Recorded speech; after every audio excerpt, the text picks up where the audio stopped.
السلام علیکم، بسم اللہ الرحمن الرحیم، نحمد و نصلی علی رسول الکریم۔ سورہ کہف کے 12 مرکزی موضوعات میں سے ہمارا پہلا مرکزی موضوع اللہ تعالیٰ ہے۔ اس کے 6 ضمنی موضوعات ہیں، اس میں سے تیسرا ہے ہدایت۔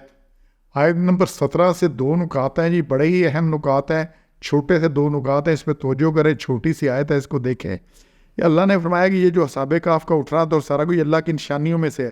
مَن یہد اللہ هو المہتد، اللہ جسے ہدایت ہے وہی ہدایت یافتہ ہے۔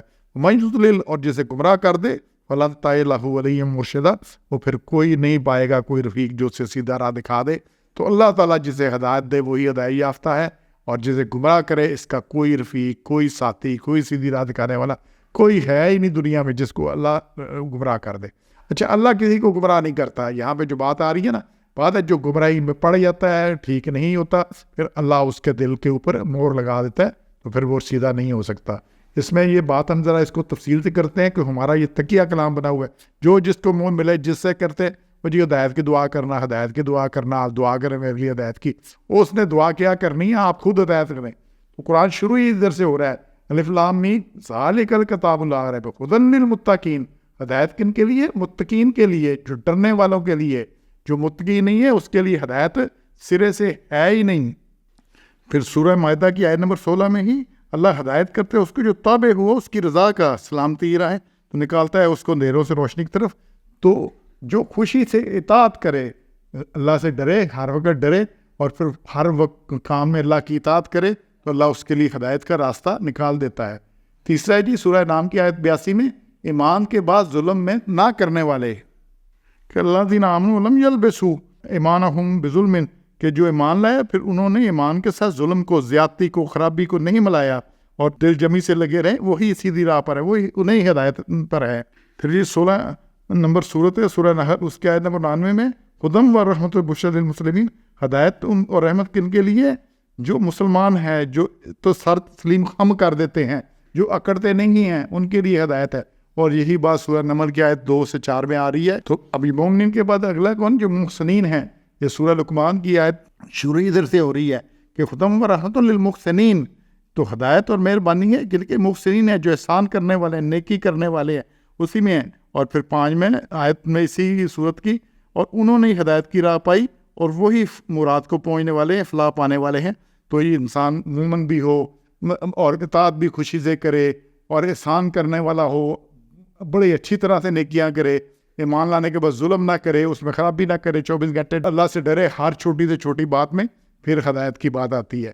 اب ہدایت کے ساتھ مسئلہ جو ہمارا ہے ہدایت، اب اللہ ہدایت کن سے سلب کر لیتا ہے؟ یہ سارے ریفرنس موجود ہے۔ تو اس کے پہلی بات ہے جو ہدایت یافتہ نہیں وہ سب گمراہ ہیں، وہ سب گمراہ ہیں۔ اور دوسرا ہے فاسقین سے، جو فسق کرتے ہیں، دین میں راستے نکالتے ہیں، ٹیڑے چلتے ہیں، نافرمانی کرتے ہیں، اس کے لا یہدی القوم الفاسقین، اللہ فاسقین کو ہدایت نہیں دیتا۔ تیسرا یہ ظالمین کو، یہ سورہ بقرہ میں بھی ہے، سورہ آل عمران میں بھی ہے، مائدہ میں بھی ہے، انعام میں بڑا پڑا ہے کہ جو ظلم کرتا ہے، زیادتی کرتا ہے، ہر خرابی کرتا ہے، اللہ اس سے ہدایت کو سلب کر لیتا ہے، اسے ہدایت نہیں دیتا۔ اس کے بعد یہ کافرین کو، جو کافر ہیں، جو انکار کرتے ہیں، انہیں ہدایت نہیں دیتا۔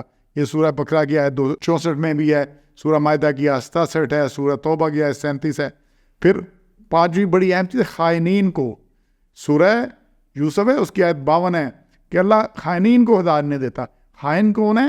جو خیانت کرے، وعدہ خلافی کرے، مان لے کے وہ نہ دے، غلط بات کرے، بات میں خیانت، سوچ میں خیانت، کام میں خیانت، تو خائنین کو اب دیکھیں نا، ہم میں سے کتنے ہیں جو اس سے بچے ہوئے ہیں، فسق میں سے کتنے ہیں جو نہیں، ظلم میں سے کتنے بچے ہوئے ہیں، اور خیانت تو ہر طرف ٹریڈ مارک ہے اس کا، ہر طرف ہر چیز میں خیانت، وہ آپ کو سب کچھ پتہ ہے۔ اور پھر چوتھا ہے یہ سورہ 39 کی آیت 3 ہے، جھوٹے اور ناشکرے کو، جھوٹے کو اور ناشکرے کو۔ لا یہدی من ہوا کاذب کفار، جو جھوٹا بھی ہے اور انکار کرنے والا، نہیں ماننے والا، ناشکرا ہے، اللہ اس کو ہدایت نہیں دیتا۔ پھر مصرف کو، جو حد سے گزر جانے والا ہو، کذاب ہو، یہ سورہ مومن کی آیت نمبر 28 میں ہے، لا یہدی من ہوا مصرف کذاب، جو حد سے بڑا ہوا ہو، بے لحاظ ہو، جھوٹا ہو، اس کو ہدایت نہیں ہوتی۔ اب یہ دیکھیں کدھر سے ہدایت آنی ہے۔ اور پھر بدعت اختیار کرنے والوں کو، جو دین میں نئی راہ نکالتے ہیں۔ اب یہ دین میں نئی راہ نکالنے کا مطلب ہے یا تو اللہ بھول گیا، یا اللہ کا نبی بھول گیا، یا اس نے کوئی بات چھپا لی یا بتائی نہیں، تو یہ جو ہم دین میں نیا چیز ایڈ کر رہے ہیں، یہ الیوم اکملت لکم دینکم، یہ سورۃ مائدہ کی آیت ہے، یہ اس کی نفی ہے۔ اللہ کہتا ہے دین مکمل ہو گیا، اتمام تو تمام ہو گیا۔ اب جیسے آپ کی دیوار گھر کی بنی ہے، وہ سب لگ گیا، بیچ میں لگاؤ اینٹ، کہاں سے لگاؤ گے؟ جو اوپر چپر ہی لگاؤ گے نا، کچھ کرو گے تو یہ سارا کچھ اللہ لیکن کیا ہے، پھر ہدایت سلب کر لیتا ہے، کیونکہ انسان اس کام کو نیک سمجھ کے، اچھا سمجھ کے کرتا ہے تو اس کو توبہ کی توفیق بھی نہیں ملتی۔ تو یہ ہدایت بہت بڑا ہے، تو یہ گمراہی سے بچیں گے، تو یہ گمراہ سے بچ گیا وہ ہدایت پر ہے، اور یہ ہدایت کے لیے شرطیں بھی آپ کو بتا دی ہیں جہاں پہ یہ ریفرنس بھی سارے ہیں، اور جن کو نہیں ہدایت ملنی وہ بھی ہے۔ تو تکیہ کلام ٹھیک کرنے کے بجائے اپنے آپ کو ٹھیک کرے۔ سبحان ربک رب العزت عما یصفون وسلام علی المرسلین والحمد للہ رب العالمین۔